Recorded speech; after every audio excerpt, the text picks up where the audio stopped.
الله رسول فرمای تاسو زیتون چې دی هغه استعمالوي زیتون. حضرت عمر فاروق فرمای وای تاسو څه کوئ زیتون چې دی هغه استعمالوي ودهنوا به فانه من شجره مبارکه ابن ماجه.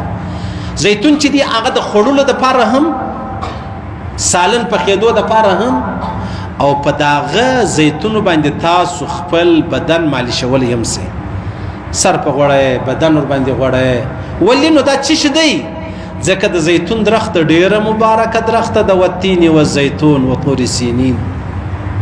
ډیره مبارکه درخت ده. تاسو خپل سرونه په غوړوي تاسو خپل بدن په مالشوي تاسو خوري تاسو سالن په پکې پخوي ولې پکې پخوي وای وجه دا چې دا ډیر برکتمن دي په دې کې الله ډیر برکت یې شي دي بچ الله او رسول یو خبره وک ما او تا دې پسترګو ناکام وینا خبره یقیني ده چې د الله رسول فرمایي تاسو زیتون استعمالوي. یم سړی زیتون استعمال کی یار زیتون ما ته پیدا و نه کړله زما او ستا خبره درواغ ده.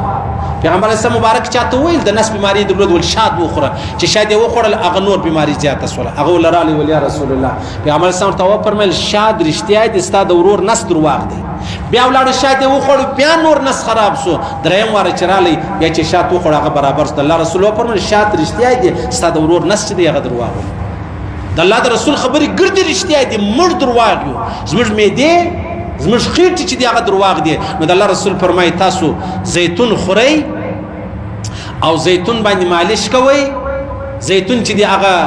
سرونه ور باندې غوړوي او خپل سالن چې دی هغه پکې پخوي. سبحان الله الله اکبر الله اکبر. الله دې مشترا نصیب کړي. الله دې موږ د رښتیا او د پیغمبر علیه الصلاۃ والسلام د مبارک نامو او د سنتو طریقو مطلب پیروکاران کی چې موږ د رښتیا او پراغه لار روان یو خو دروغ زنان دا خبره خو سره منی کې نه منی یو دروغ زنان د منافقت ټول علامه راکستا خو بس شي الله یې سن را باندې کړی دی کلمه یې مر سره نصیب کړی دا ګوندې داغه کلمه چې دا ما او تا په منافقت یې وایو الله رب العزت مهربان دی. الله رسول فرمایي وخت په جهنم کې اعلان وسی هغه سړی دی د جهنم راوځي چې په ټول ژوند یې یو کلمه شریف ویل صحیح سو تاوانی نه ده خبره ګوره یو سړی د لوړ جمري وسکه یو سړوبې یو منګي وبني نیم ګلاس وبې نه خم شدنو د مرګ خو په بچاویږي داسې د ازما واست کلمه ک نور پر دین ما وتا نکو یا خدای پاک مشتد نعوذ بالله سو وایم نو بیا کم څه کلمه شریف خوای الحمدلله. مولانا الیاس په فرمایله رحمه الله د دعوت تبلیغ چې کم باندې دی دا شیخ زکریا صاحب رحمه الله خسر هم اکای هم د بویلې ول ترنکولو یو سړی چې دی عقل منځ کې سره د سلو غلطي دا ډیر څه دي تر هغه چې دا نه کوي